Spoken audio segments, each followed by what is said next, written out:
लगभग पिछले 60 सालों से पूरे हमारे भारत ही नहीं बल्कि एशिया में एक ऐसा संस्थान है और जहाँ पे नाटक होते रहते हैं। साल भर नाटक, प्रोफेशनल नाटक होते रहते हैं और दिल्ली में भी शोज होते हैं। साथ ही साथ भारत के अलग अलग क्षेत्रों में, अलग अलग राज्यों में भी शोज होते रहते हैं। इसी सिलसिले में पिछले सत्र की अगर बात करें तो हमने लगभग 120 शोज़ पूरे भारत में हमने किए और हर साल कुछ हम नए नाटक भी करते हैं और कुछ पुराने नाटक जो होते हैं चलते रहते हैं।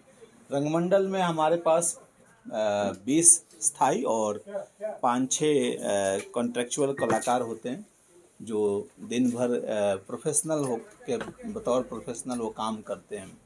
तो उसी कड़ी में 6 नवंबर से 10 नवंबर तक हम 5 नाटकों को प्रस्तुत करेंगे। जैसा कि आप शेड्यूल में देख भी रहे हैं, हमने यहाँ पर 6 नवंबर को हम लैला मजनू से शुरुआत कर रहे हैं और 7 नवंबर को हम एक अलग प्ले है खूब लड़ी मर्दानी और सुभद्रा की जुबानी, उस पर हम कर रहे हैं।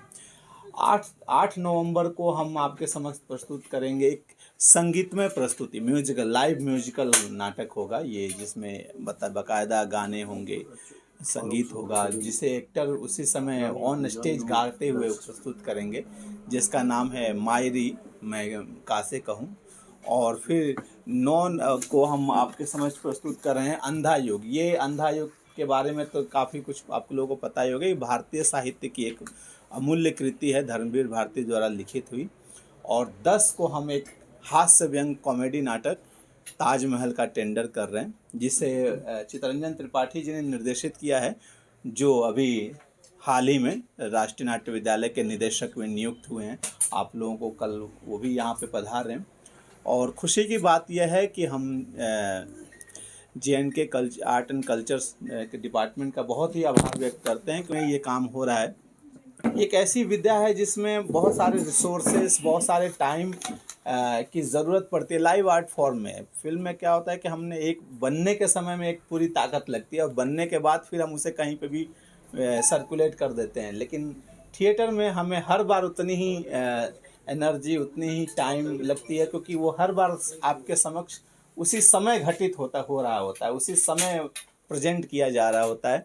तो उसको करने के लिए जो इस तरह की सपोर्ट और एक इंफ्रास्ट्रक्चर की ज़रूरत पड़ती है, उसके लिए हम JNK का आर्ट एंड कल्चर डिपार्टमेंट का बहुत बहुत आभार व्यक्त करते हैं कि उन्होंने इतने कम समय में हमारी ये रिक्वेस्ट एक्सेप्ट करी और दिल खोल करके हमें स्वागत किया और सपोर्ट किया हमें इस कार्यक्रम को यहाँ पर प्रस्तुत करने के लिए।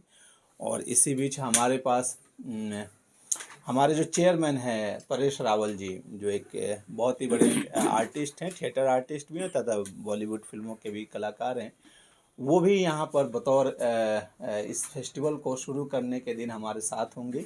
तो ये और ये दर्शाता है कि किस तरीके से हर लोग इस तरह से सब लोग लगे हुए हैं और उसमें आप सभी का सपोर्ट और सहयोग बहुत अपेक्षित है, क्योंकि आप लोग हैं तभी ये जन जन तक पहुंच पाएगा और जन तभी तक हमारे पास पहुंच पाया जाएगा।